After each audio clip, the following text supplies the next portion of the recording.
What's going on, everybody? Welcome into this week's edition of Compounding Interest. This is Taish, Teach, Quiche, Tai Chi, however you want to pronounce it, or you can call me Joey. What we're going to be doing through on a weekly basis is reviewing the Penny Pinchers matches, going from draft analysis as well as in-game thoughts, break it down game by game. We'll take a look at the overarching Dragon League and see some of the key important points throughout each week. We'll have an updated weekly power rankings, as well as review some of the next week's predictions for how the games are going to go. What we'll dive into is just a quick reflection in terms of where the standings are to kick it off. So if you look over on the right-hand side of the standings under the Dragon Division, you can see it was quite the week in terms of having 4 2-1 outcomes. This is definitely some of the most parity we've seen in Huddle or Scuttle, and it's really exciting to see what the rest has to come. One of the key points as we dive into this is throughout the majority of the week, you will hear a lot of references to potential subs that were put into the games. So it's been really hard to give a true analysis of where each of the teams' standings, rankings change from the power rankings until we see a true reflection of what those teams look like. But what we'll do is we will pull up the Summit Seasons just to have in the background, pull up some of the leaderboards as well, just so we can see from there. And we will dive into each of the matchups. The first one I'm going to talk about is specifically for the Penny Pinchers. Being able to take the 2-1 victory over the unanimous number one team of the Ewoks. Looking at first in game one, and what I will do here is pull up the draft link. As that loads, we'll take a look at game one specifically, so we'll start there. We were really excited about the B1 Zyra being able to take that away from a camp and not need to use a ban towards it. It was a really nice flex pick potentially as well, and that's what we led into the Volley Bear. One of the key outcomes was ideally getting the Wukong back and to pair with the team fighting of the Zyra. So big kudos to the Ewoks drafting, being able to steal that Wukong away. Just some overall draft thoughts in general. I think the Renata was a super interesting pick on R4. Looking at from a Zyra, from a Volley, from a Yunara, nothing necessarily screams hard engaged. Don't get me wrong, a Volley Bear running at you can be a little intimidating. But at the same time, there's a lot of flexibility to where you can dodge, and we see all that in the game. A lot of potential ultimates, some fake disengages, not to mention ult through the Renata ult as well. The other thing, but more so on the Penny Pincher side, that I was a little bit questioning was the Trundle into Ornn matchup. I feel that's something to where if the Trundle got focused by jungle and sat behind most of the game, that could be a really hard lane to play. But two pieces of that one. The first is from an execution standpoint. Tyler looked great. Was super excited to get him onto the team. Wasn't able to play in Xibs, but I think brings a lot to the table in terms of both team style as well as champion pool. And the second piece of this one is looking at our first three picks into theirs. One thing we knew right from the get-go, you're stacking Ornn, Wukong, Zeri, Renata. How the hell are you planning to team fight this? It just isn't going to make sense. So giving us an alternative win condition, playing to the split push, giving us a lane to play through, I thought that was super awesome. And realistically, our draft came out to where we could have played through any of the three lanes. So super excited with that. Some quick game notes is, and this is more so for the series, but my apologies to Tyler on the top lane. I think I spent maybe one gank the entire 3 series top. But this guy was just able to really come out big time, both in the lane and as we transitioned onto the map, playing the macro game. Super awesome job both in game 1 and game 3. Talia ult playing the map, we had some opportunities, but I think as we continue to play together and incorporate picks like that, playing the map, whether that be a Ryze, a Talia, anything that has the global map pressure, even a TF, I think that's something we got to coordinate a bit better. There was a really rough dive bot lane onto their tier 1 that just we weren't able to extend through the engage, and it definitely accelerated the Zeri to make the game really hard to play through early. I think this should have been a clean sweep in game 1, but giving Zeri over that, it was either a triple or a quadra kill to begin the game, probably not where you want to be for the electric Pikachu. And then I think the big thing that I was really proud about this comp is being able to neutralize Wukong specifically. At least on the other side of it, it felt like playing into a Talia, into a Zyra, into a Yunara. It was really hard to execute what you wanted to do, especially with having a Volley Bear ult to get out of it, to have Trundle ulti the Ornn and be tanky enough to absorb the Wukong engage. So I think we were able to neutralize that power jungle pick very well. Transitioning into game two, and just for reference, these videos I'm hoping to get within the 15-minute mark range. Some weeks might be shorter, some weeks might be longer, but we'll continue through as I pull up game two. Some draft notes from this one. Pretty definitive that Maokai just is not the move here. And let me move the camera over. Maokai early did not pan out well. Really a lot of kudos to banning Jax game one when on red side and B1ing it for the Ewoks. I think that was some really good scouting and some really good prep. Looking at some other things, I'm not sure why we were super surprised by Dryan taking the Ziggs bot lane. This was something that isn't unfamiliar for him, and plays to the style of picking the Tristana, mowing down towers, that type of thing. I think the set was a fine matchup, specifically into the Mundo, has a solid win rate, again, can help in team fights, can play to the split push, but it just didn't come to fruition, and I think it would have paired very well if it put in an advantageous position. The takeaway, the only solid engage they had into a Rel, and a Rel jumps in, you just ulti the Rel out, and then how do you ever get onto a Caitlyn Lux if we ended up getting ahead, which unfortunately we didn't. Game two was definitely more of a stomp. Some game notes that led to that. Rise perma-farming without a lot of pressure really made this game hard. Not a lot of threat to be able to burn through him. And then also Mundo just winning the side lanes really empowered the solo lanes to get onto the map, play as a team. Just the amount of 4 and 5 man fights that they were able to absorb that we weren't ready for. Really nice macro showing from the Ewoks in game two. I think the only other thing I wanted to point out is taking Spellbook on the Maokai. I think it made sense, again, if we were able to get ahead, and I think with this specific comp, to win you had to be ahead.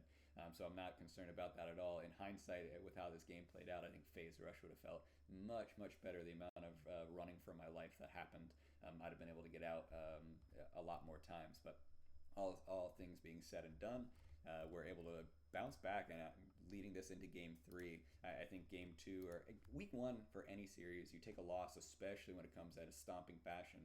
You saw both the Ewoks bounce back in game two, and you saw the Penny Pinchers bounce back from game two into game three after getting punched in the mouth. I think that goes to kudos of the vibes on both of the teams.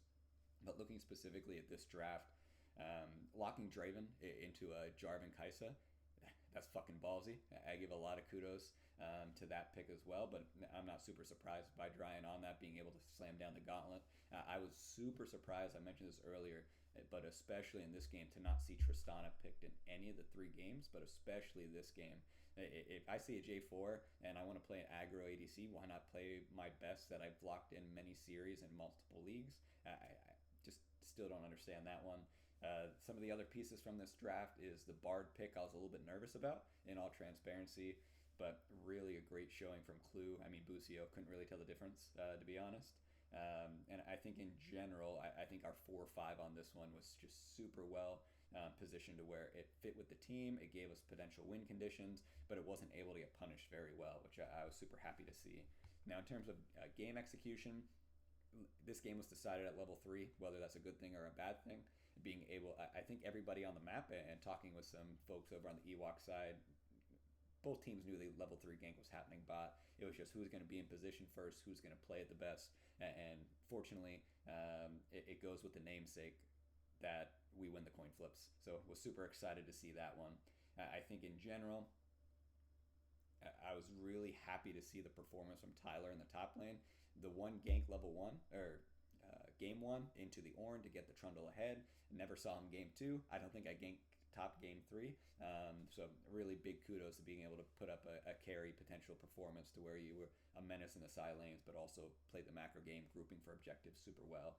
I also liked specifically the way into this comp. Outside of a Scion insane flank, I don't know how this team's ever touching away. You have the Bard ultimate for peel, you have the Gnar, you have J4 being able to peel. I think the way and the performance from Chime was fantastic in this specific game.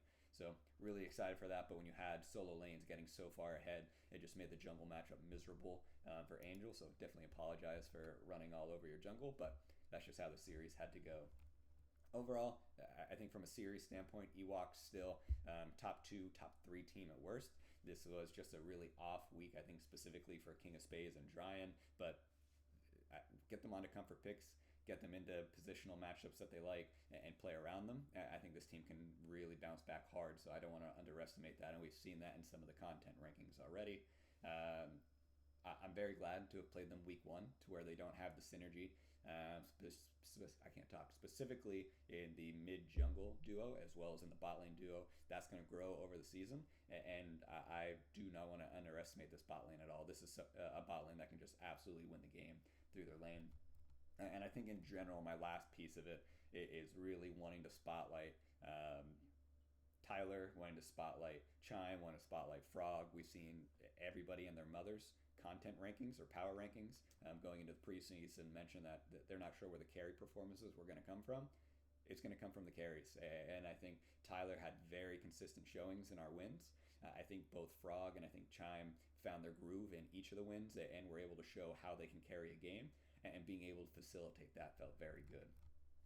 To expand this out, and again looking at some of the leaderboard positions for some Dragon League thoughts, subs all across the board, both in Baron and Dragon, so don't want to read too much into that. I think this was really an anomaly week outside of the Ewoks Penny Pinchers matchup, which feels good coming out of.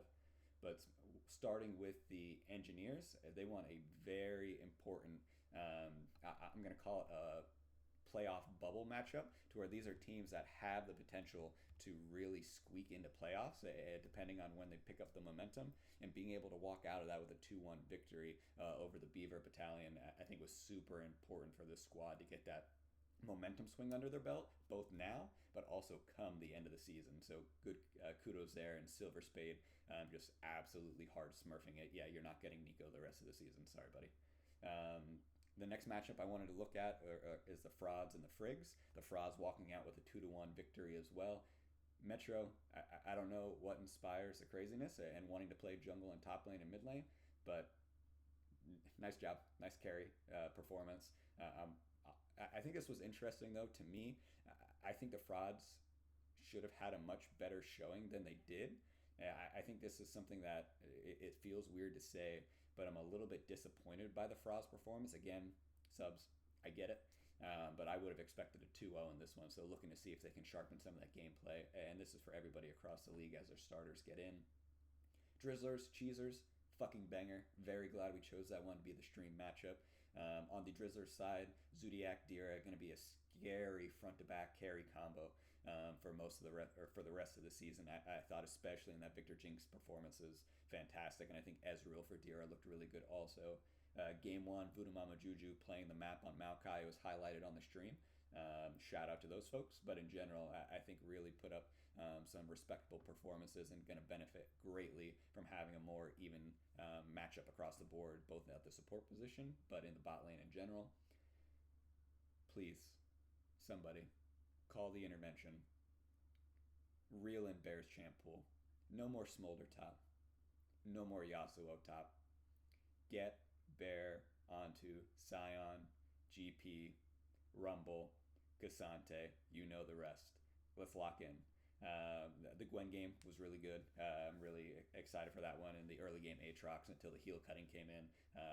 Not concerned about that. Z-Rips flank on the Jax game 3. Won that game. I said it in chat on Twitch. I'm going to say it here. Being able to have such a rough early game, feel like you're a support Jax in the top lane, just feels bad. But to be able to stay locked in and find the flank angle on the back line to set up that last team fight, super big fucking kudos on that one. Very nicely done. But that's it for the league. Looking at some of the stats, we have your kill leaders, and again, all matches went to 3 games, so it's nice to compare some apples to apples on this one. But Dira walking away with 43 kills, again, crazy performance from the back line. You do see Metro up there as well, insane Shampoo being able to walk away with that one. In terms of deaths, it's a really well thought out range in terms of positions on this one. Typically you'd see either top lanes, junglers, or supports on this one, but you see a little bit of everything. Unfortunately, T-Wayne does walk away in the lead, if you will, for deaths.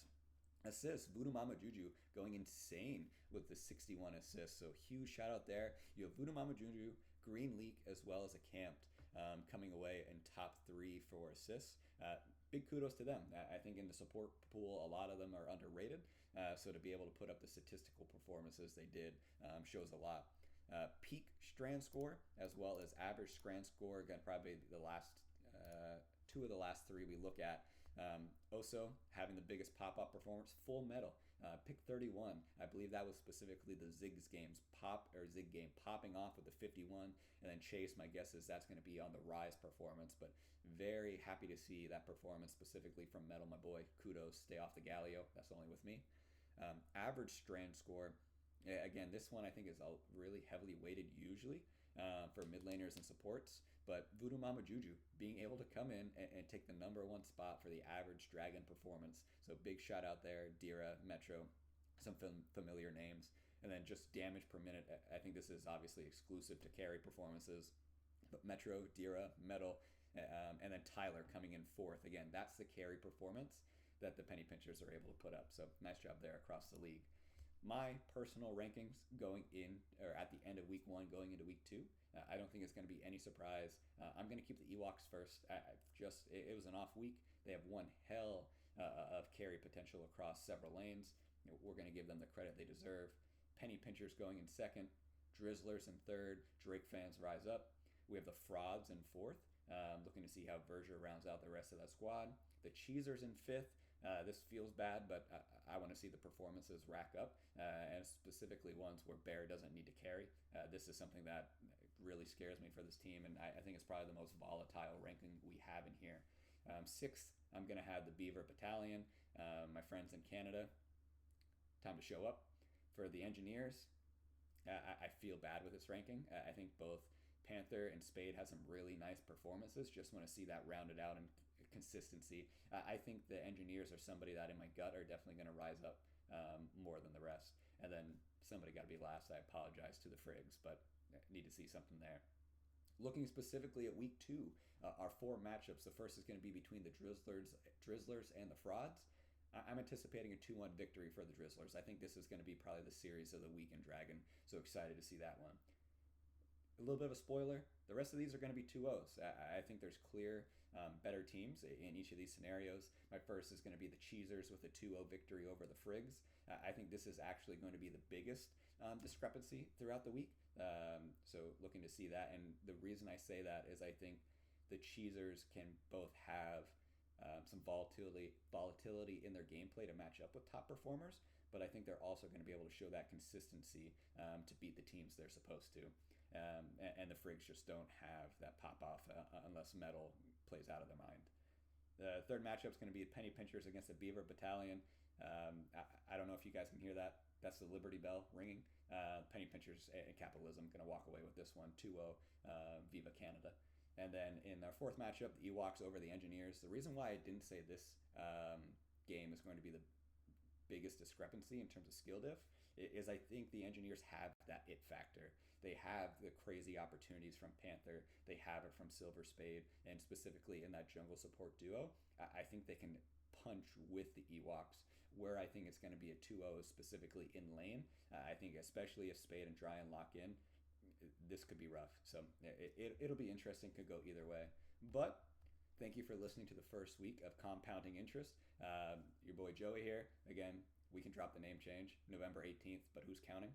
But anyway, thank you for listening and looking to be back next week.